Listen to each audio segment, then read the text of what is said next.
Pour rappel, l'objet social de la SPL ARP est le suivant: développer la mobilisation des collectivités en faveur d'activités de développement durable. En clair, c'est un bureau d'études spécialisé pour l'environnement, l'écologie, la biodiversité, la transition énergétique, en somme, le développement durable. Je fais d'abord un rappel.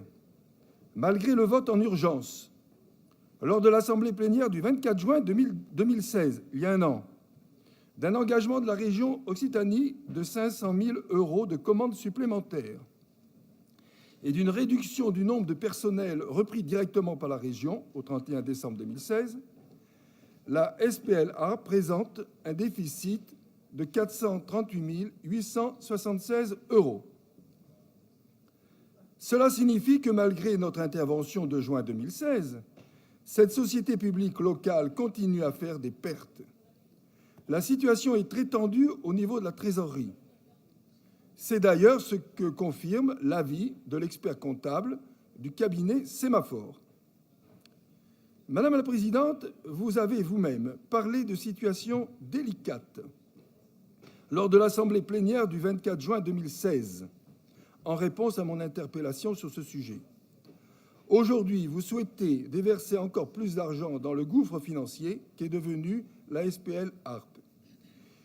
Il est d'ailleurs étonnant que vous ayez préféré faire passer ce dossier en commission permanente qui se tiendra la semaine prochaine plutôt qu'aujourd'hui en assemblée plénière.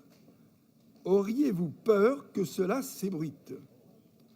En fait, la survie de la SPL ARP n'est possible qu'en ayant recours à l'aide de la région.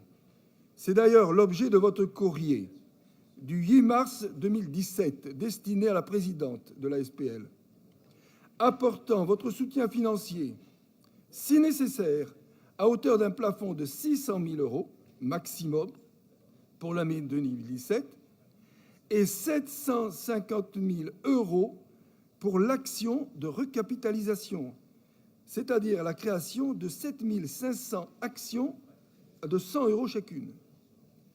Par cette manœuvre de recapitalisation, dont vous avez visiblement vérifié la légalité, la région vient presque tripler le capital social de la SPL. En effet, celui-ci passe de 468 500 à 1 218 500 grâce à l'argent public. Cela donne la possibilité d'apurer les dettes qui se montent quand même à 965 033 €, malgré le soutien en urgence de la commande de 500 000 € de l'été 2016. Vous voulez ensuite faire passer en Assemblée Merci générale... de conclure, Monsieur Bonneau. Vous voulez faire passer en Assemblée générale extraordinaire, où vous êtes entre vous, sans opposition, sans témoin. Vous voulez faire passer la valeur de l'action de 100 € à 20,80 € pour retrouver l'équilibre. Est-ce que c'est vraiment bien sérieux?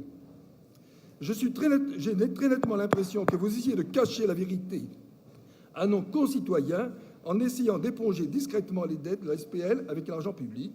Vous qui parlez sans cesse de maîtrise des budgets, je termine. Vous qui parlez sans cesse de maîtrise des budgets et de gestion raisonnée de l'argent public, n'avez-vous pas l'impression de jeter de l'argent par les fenêtres en agissant ainsi?